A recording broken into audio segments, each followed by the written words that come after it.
Morning, y'all. Off to see Dan talk. He's only got till 9 AM, so I've got to get there at 8 AM to try and capture his swing. So we talked about Uncle Dan's golf swing. Did you like Coach Lockie's one yesterday? If you did, let me know in that comment section down below. As always, hit the thumbs up button and don't be afraid to subscribe to the channel. If you don't already, just hit that subscribe button down there if you're not a subscriber, and then you'll get notifications as long as you've got that bell icon illuminated every time I upload. Let's go get coffee. Morning, sugar, welcome to Starbucks. What can I get for you? I can have a medium caramel latte, please. Medium caramel latte. Anything else for you? That's it, thank you. Pop round to the window for me. Thanks. You look fully censored up there, Danny boy. Dots everywhere. We're going to capture Dan's swing today. How are you feeling? Bit shaky. You've had man flu bad, haven't you? Something in that. And People don't understand how bad man flu is, do they? this was the extreme scale. Yeah. Right, so what we're going to do is we're going to go driver, and I want to capture one where you try and hit your high shot, which you are gaming more now. Yeah. And then we're going to go to your low one. Okay. Have a look what you throw up. You be careful when you say that. Yeah, that was good. Getting that one. So what was your angle of attack on that one? That was better, wasn't it? Pretty straight. Well, that was 3 degrees down. Cool. So what were you, 2 up or 3 up? 3.5 up. So 6 degrees difference in your angle of attack deviation. Interesting and good captures. Thanks there, Dan boy. No problem. So when we look at Dan's numbers, when he's trying to hit up, he's leaning forward 32 degrees. So that's how far he's bent forwards at address. And then when he's hitting down, he's bent forwards 41. So he's already trying to influence impact at address. He leans more over it when he's trying to hit down, and he stands up a little taller when he's trying to hit it higher. That's really quite interesting. Side bends as well, so how much he's turning away from the target or tilting away from the target. When he's hitting down, he's 18 degrees tilted away from the target. Finger 0 was dead upright. And then when he's hitting his high ball, he's 24 degrees further away from 0, leaning back in his address position. Now we see this repeated as we come into impact, which is what Dan says he feels when he comes to hit his downward straight ball, if you like, his kind of stinger more drive. He is forward 33 degrees compared to his upswing where he's only forward 27. So basically he's over the ball more. And then his side bend is 27 when he's hitting down, where when he's trying to hit up, his side bend is 32. Let's show you what that means. So Dan is basically using his side bends and his thrust to change his angle of attack. So when he hits his lower shot, he leans over it more, and then he also tilts less this way. So in effect, he's trying to almost feel like he is staying what he will feel is on top of the ball to make that angle of attack move down. Opposed to when he's trying to hit up, he puts more side bend in. I think most of you think that kind of makes sense why he would do that. But he also puts more thrust in. So he stands more upright. He tilts more away from the target when he's hitting the ball. So that's obvious for launches. But he's also trying to get his hips out in front of him as well. So he's giving it tilts and more uprights to feel like he's sending that ball up in the air. What's so interesting is just how people work it out. He's literally doing anything he can to try and change that angle of attack. And again, for me as a coach, if those numbers change on the launch monitor, which we see him do, then resulting difference in distance is so much more, it's conclusively longer. I kind of don't care how he thrusts and turns within reason. The beauty of measuring and the beauty of 3D is obviously we live in a three-dimensional world, so players of all standards are going to use all those dimensions to influence impact. Often the problem with just using cameras, certainly at 24 frames a second like TV do.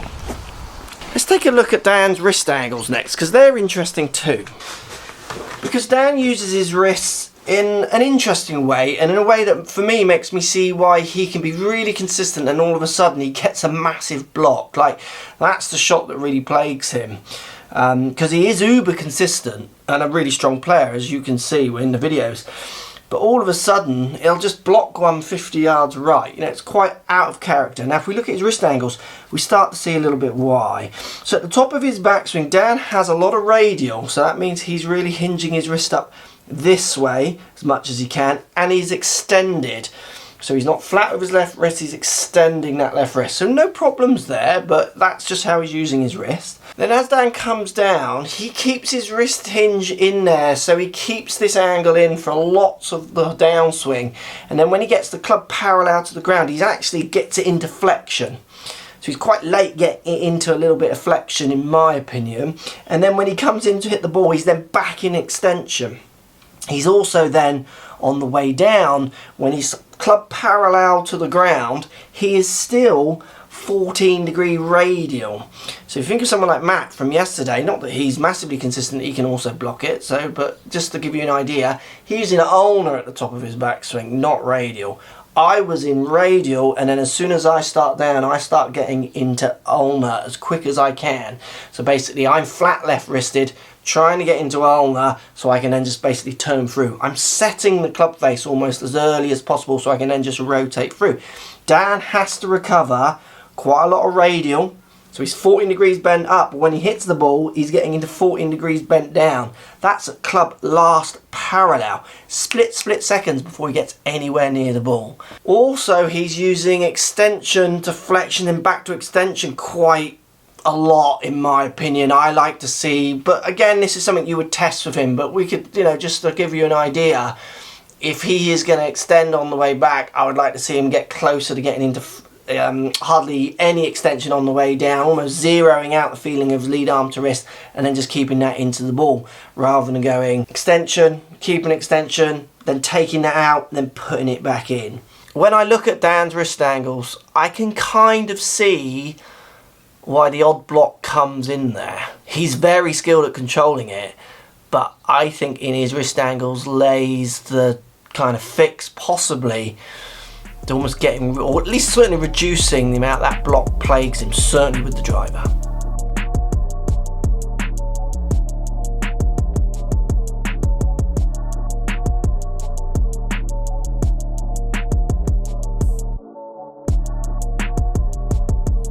So interesting from Dan, I've got a little, his swing next to mine. Mine is an iron swing, so we will recapture as well, where we try and get two driver swings, because there's so much more, so much data that comes off these devices, you could look at them all day.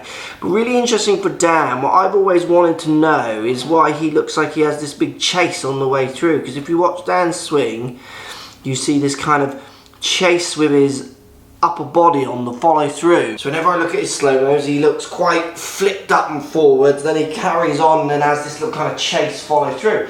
And what happens with Dan is he doesn't actually open up his shoulders that much, nowhere near as much as say me or Coach. So he's coming down into hit the ball. I'm around 10 degrees more open with my chest than Dan, so he's stalling with his upper body, then his lower half and wrists. Remember, he's got a lot of radial in that last parallel on the way down, like we said earlier. He's then going from there, having to put loads of radial on the way through with less extension in his lead wrist. So if we look at these numbers here as he comes through, so this is me on the lower half here and then Dan above, I'm extended 40 in my lead wrist. 40 degrees. Remember, this isn't a driver though, but it would be interesting if we do it with driver. That's another video. He's only extended 15. So he's not really extending his wrist much on the way through, gets a little bit extended and then he's basically keeping it set. But his radial is 29 compared to mine 17. So I'm much more neutral again with my wrist coming through, where he is much more trying to flick that club up. And again, Dan can get overdraws as well as hitting some blocks. What I love about this is you can capture Dan on a launch monitor all day, and you wouldn't see where one of the blocks comes from. Where you start drilling down in some of the angles he's producing, there's some clues, some ideas of what you could chip away to try and help him just shave shots, earn some shots back from those, getting rid of those bad shots along the way. It's the beauty of measuring in 3D. One last little footnote to the footnotes. Dan's very much getting his arms up in the air. If you compare that to someone like Matt, who's really burying him across his left chest, or across his chest, much lower. Hand paths very different, yet both of their club paths go 2 to 4 degrees to the right. Anyone want to get on plane out there?